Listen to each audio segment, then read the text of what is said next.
प्रेमानंद महाराज की सादगी और निर्मल व्यवहार के कारण उनके चाहने वालों की संख्या दिनों दिन बढ़ रही है। कुछ समय पहले इनकी सोशल मीडिया पर काफी चर्चा हो रही थी, क्योंकि उनके यहाँ प्रसिद्ध क्रिकेटर विराट कोहली, उनकी पत्नी अनुष्का शर्मा और उनकी बेटी वामिका कोहली आए हुए थे। वहां उन्होंने महाराज के दर्शन कर सत्संग भी सुना, जिसके बाद विराट कोहली ने 2 शतक मारे। महाराज जी का जन्म एक सात्विक और विवेक परिवार में हुआ था।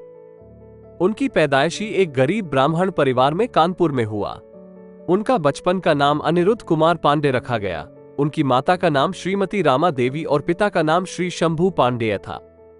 प्रेमानंद जी महाराज को पीले बाबा के नाम से भी जाना जाता है। इनके दादा सन्यासी थे। बुजुर्गों का आशीर्वाद होने की वजह से उनके घर का वातावरण अत्यंत शुद्ध, निर्मल और भक्तिपूर्ण रहा करता था। उनका पूरा परिवार संत होने की वजह से उनके घर पर संतों और महात्माओं का आना जाना लगा रहता था। हमेशा उनकी बातें और सत्संग सुनकर उनके मन व हृदय में आध्यात्म की बातें बैठ गई थी। महाराज ने कम उम्र से चालीसा का पाठ पढ़ना शुरू कर दिया था। उनके माता पिता हमेशा संत सेवा और अनेक सेवा में लगे रहते थे। उनके बड़े भाई ने श्रीमद्भागवतम के श्लोक पढ़कर परिवार को आगे बढ़ाया। जब प्रेमानंद महाराज 5वीं कक्षा में थे, तब उन्होंने गीता, श्री सुखसागर पढ़ना शुरू किया। स्कूल में पढ़ाई के दौरान उनके मन में बहुत सारे सवाल उठते थे। उत्तर निकालने के लिए उन्होंने श्री राम और श्री कृष्ण गोविंद हरे मुरारी का जाप किया। जब वे 9वीं कक्षा में आए, तब उन्होंने ईश्वर की खोज करने के लिए आध्यात्मिक जीवन जीने का दृढ़ निश्चय कर लिया था। उसके लिए वे सब कुछ त्यागने को तैयार थे। उन्होंने अपनी मां को अपने निर्णय के बारे में बताया। घर छोड़ने के बाद महाराज जी को नैष्ठिक ब्रह्मचर्य में दीक्षित किया गया था। उनका नाम बदलकर आनंद स्वरूप ब्रह्मचारी रखा गया। उनके बाद उन्होंने संन्यास स्वीकार कर लिया था। महावाक्य को स्वीकार करने पर उनका नाम स्वामी आनंदाश्रम रखा गया। ईश्वर को पाने के लिए कठिन तपस्या की और ठान लिया कि तब से उनका सारा जीवन भगवान की भक्ति में समर्पित हो गया है। अब वे अपना ज्यादा समय अकेले में बिताना पसंद करते हैं।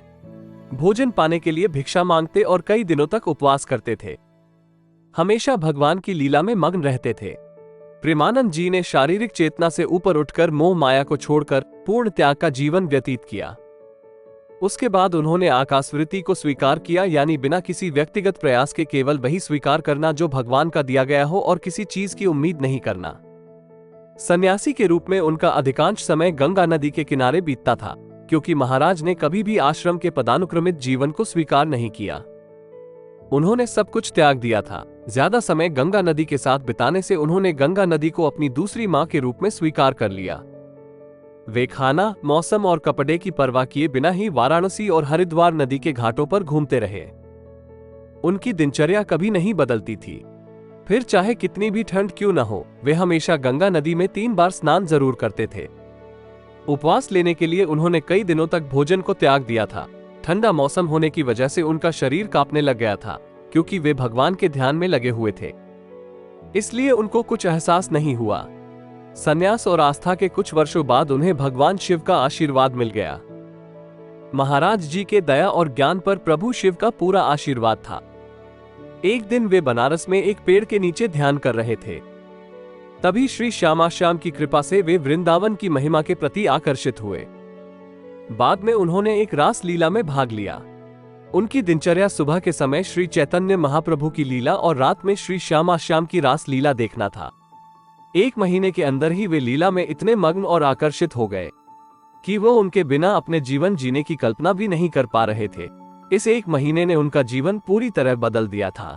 महाराज जी कुछ समय के बाद स्वामी जी की सलाह से और श्री नारायण दास भक्तमाली के एक शिष्य की मदद से मथुरा जाने को तैयार हो गए। वो नहीं जानते थे वृंदावन हमेशा के लिए उनका दिल चुरा लेगा। महाराज जी वृंदावन में किसी को नहीं जानते थे, फिर भी वो वहां रहने लगे। उनके दिन की शुरुआत वृंदावन की परिक्रमा और श्री बांके बिहारी के दर्शन करना था।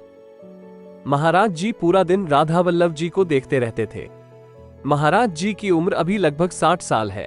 वो अभी वृंदावन में रह रहे हैं और अपना पूरा ध्यान आध्यात्मिक गतिविधियों, भगवान कृष्ण का ध्यान और निस्वार्थ सेवा में अपना जीवन व्यतीत कर रहे हैं। वृद्धावस्था में होने के बावजूद भी उनका स्वास्थ्य अच्छा है। उनके ज्ञान और दर्शन करने के लिए भारत देश के ही नहीं बल्कि विदेश से भी लोग उनके पास आते हैं और उनका बहुत सम्मान करते हैं। वे अपने ज्ञान और दर्शन के लिए पूरी दुनिया में सम्मानित हुए हैं। कई सालों से उनकी दोनों किडनी खराब है। उसके बावजूद भी वे अभी तक स्वस्थ है। उन्होंने अपनी दोनों किडनियों का नाम राधा और कृष्ण रख दिया है। उन्होंने सारा जीवन राधा जी की सेवा और भक्ति की है। सब कुछ उन्होंने भगवान के हाथ में छोड़ दिया है।